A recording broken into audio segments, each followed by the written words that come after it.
Last month, a contractor walked into my shop dragging his feet, staring at a $52,000 quote sheet for a brand new F-150 with the twin-turbo EcoBoost. Financed over 6 years, that truck was going to cost him more than his mortgage payment. I asked him what he actually needed it for. Hauling lumber, towing a trailer twice a month, driving to job sites. Nothing exotic. I walked him out back to a customer's truck sitting on the lift for an oil change. Told him what it cost, what it had on the odometer, and watched his jaw drop. Today I am showing you 3 trucks just like that one. Cheap, unloved, and built to run circles around anything rolling off a dealer lot right now. Let's get into it. Number 3. The Ford Ranger from 1998 to 2011. With the 4.0-liter single overhead cam V6.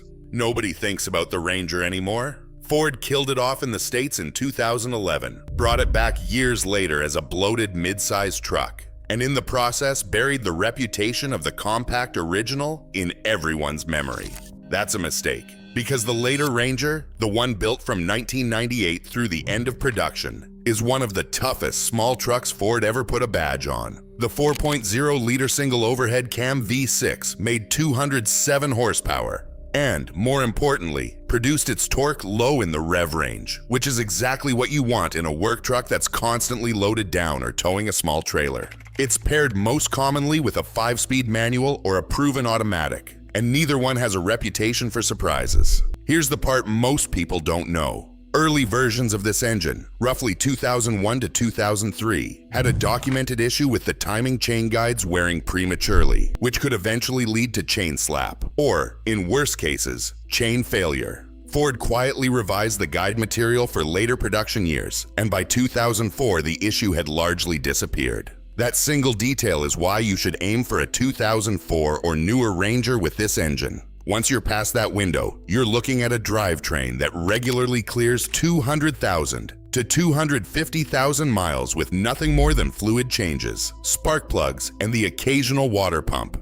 Pricing on these trucks is almost insulting. A 2005 to 2008 Ranger XLT with the 4.0-liter V6, 2-wheel drive, and 100,000 to 130,000 miles. Typically sells for $4,500 to $6,500. Add 4-wheel drive and you're still usually under $8,000. Compare that to a same-era Toyota Tacoma, which commands $12,000 to $16,000 for similar mileage purely because of badge reputation. And the Ranger starts to look like the best-kept secret in the used truck market. You're not getting Toyota's cult following, but mechanically, you're getting a drivetrain that was engineered by the same company that builds the 4.6 and 5.4-liter Triton 5.8 engines, refined over more than a decade of production with very few changes. When you are shopping, check the timing chain tensioner history if you can find records. Though on a 2004 or later truck, this is far less of a concern. Inspect the lower control arm bushings, which wear out on trucks that have spent time off pavement, and they are a cheap fix at around $150 per side. Look underneath for frame rust if the truck came from a northern state, since the Ranger's frame is not immune to salt exposure over 15+ years. And listen for a whining noise from the front differential on 4-wheel drive models, which usually means the fluid has not been serviced in a long time. That is a $15 bottle of gear oil, not a $500 repair. But it tells you how the truck was maintained. The Ranger is for anyone who wants a truck that fits in a normal parking space, sips fuel compared to a full size, and just refuses to give you problems. It is not for someone who needs to tow a camper across the country, but as a daily work truck or a first vehicle that will actually survive being a first vehicle, almost nothing beats it for the money. Number 2. The Chevrolet Silverado 1500 from 1999 to 2006 with the 4.8-liter or 5.3-liter Vortec 5.8. I have talked before about how the LS engine architecture from General Motors is one of the most overbuilt designs in automotive history. And the Silverado from this era is where you will find it in its purest, most affordable form. The 4.8-liter Vortec makes around 270 to 285 horsepower depending on year, and the 5.3-liter, which most trucks came with, makes closer to 295 to 310 horsepower. Both are small block pushrod V8 engines with a single timing chain running a short distance from crank to cam, which means there is very little to go wrong compared to a complex overhead cam design with multiple chains and variable valve timing solenoids. I had a landscaper bring in a 2003 Silverado LS with 210,000 miles 2 years ago. Worried something was finally about to break because the truck was, in his words, getting old. I found nothing. Original engine, original transmission, a water pump replaced somewhere around 140,000 miles, and brake work done on schedule. That is it. He has since crossed 240,000 miles hauling mulch and mowers 5 days a week. Stories like this are not rare with this generation of Silverado. On owner forums, you will find documented trucks from this era well past 300,000 miles, and more than a few pushing toward 400,000, with nothing beyond routine maintenance and a transmission rebuild somewhere in the timeline. The one issue worth knowing about is the active fuel management system, which arrived on some 2005 and 2006 models and could cause excessive oil consumption in certain engines if maintenance was neglected. It is not a design flaw so much as a system that punishes owners who stretch oil change intervals.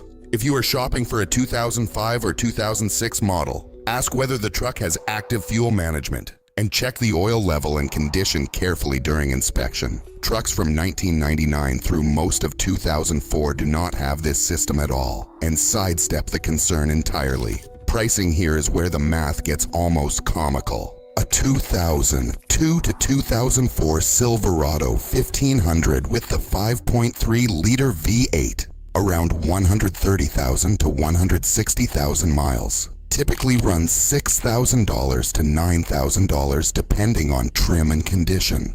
A comparable Toyota Tundra from the same era, which shares none of the parts availability or repair cost advantages, routinely sells for $3,000 to $5,000 more for similar mileage. And parts costs on the Silverado are almost embarrassingly low because General Motors built millions of these trucks. A water pump is around $200 installed. An alternator is $180. A full brake job, front and rear, rarely exceeds $400. Compare that to European or even some Japanese trucks where a single sensor replacement can run into the hundreds of dollars. When inspecting one, check for transmission shudder between 40 and 60 miles per hour, which usually means the fluid and filter need changing. A $200 fix that resolves most cases. Look at the rocker panels, wheel wells, and rear frame rails for rust if the truck spent winters in a salt state, since the body and frame will show age before the drivetrain ever does. Test the four-wheel drive system in a parking lot if equipped, listening for clunking that points to a worn transfer case actuator. And always check the oil for a burnt smell or excessive darkness, since that tells you more about how the truck was treated than the odometer ever will. This is the truck for someone who needs real towing and hauling capability without financing a new one, and who does not care about having the newest infotainment screen. It is the definition of a tool that happens to have four wheels.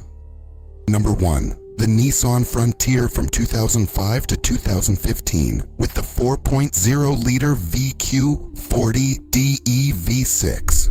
This is the one I recommend more than any other cheap truck on the market right now, and I don't say that lightly. The second generation Frontier is criminally underrated, and the reason comes down to one engine. The VQ engine family from Nissan has landed on Ward's list of the 10 best engines in the world more times than almost any other engine family in modern history.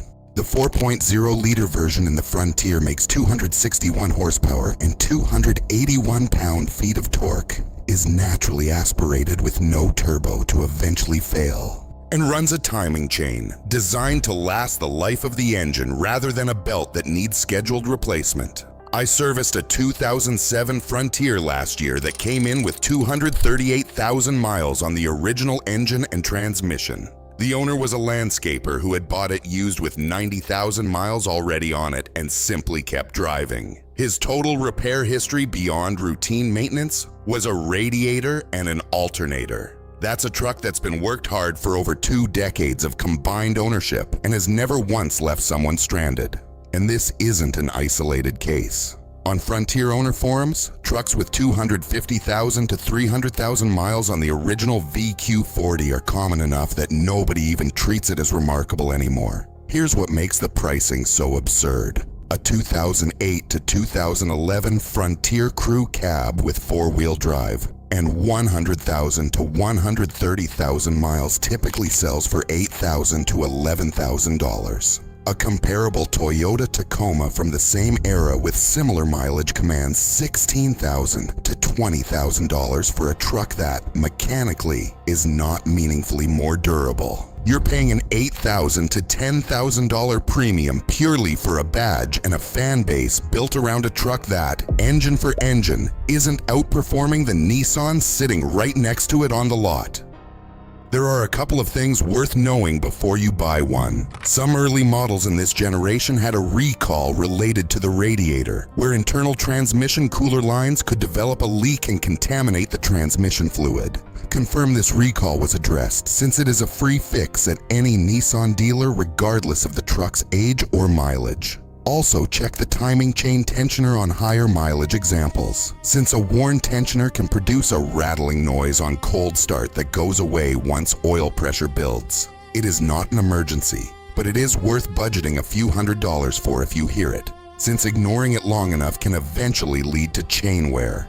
For inspection, start the truck cold and listen carefully for that rattle before it warms up. Check the automatic transmission fluid color and smell, since the Frontier's transmission is solid but does best with fluid changes every 30,000 to 40,000 miles. And neglect here is the most common reason these trucks develop problems. Inspect the rear leaf springs and shocks if the truck has clearly been used for towing or hauling, since they wear faster than the drivetrain ever will. And look over the frame for rust, particularly on trucks from northern climates, since Nissan frames from this era are not immune to the same corrosion issues that affect every truck this age. The Frontier is for anyone who wants genuine mid-size truck capability, a bulletproof V6, and does not need the resale value cushion that comes from a Toyota badge. It tows up to 6,500 pounds depending on configuration, has a spacious crew cab option, and drives with a level of refinement that feels a generation ahead of its price point. If fuel economy in the low 20s matters more to you than long-term durability, or if you specifically need the off-road reputation that comes with a Tacoma TRD, this is not your truck. But for pure dollars spent per mile driven, nothing else on this list, and very little else on the used market, comes close. So there it is. 3 trucks the market has completely written off while everyone lines up to finance a truck they can barely afford. The Ford Ranger with a small block truck engine simplicity wrapped in a compact frame that sips fuel and shrugs off high mileage. The Chevrolet Silverado with a small block V8 that has a documented history of running past 300,000 miles on nothing but oil changes and brakes. And the Nissan Frontier with an engine family that engineers at other manufacturers openly admire, sitting on lots for half of what a comparable Tacoma costs. You now know 3 trucks you can buy for under $11,000 that will still be running strong long after a brand new F-150 is sitting in a dealership service bay waiting on a part. If this kind of straight talk helps you make a smarter decision, hit subscribe, because I've got more videos coming on the trucks dealerships hope you never find out about. Like the video if it helped. Drive safe. Take care of whatever you're driving, and I'll see you in the next one.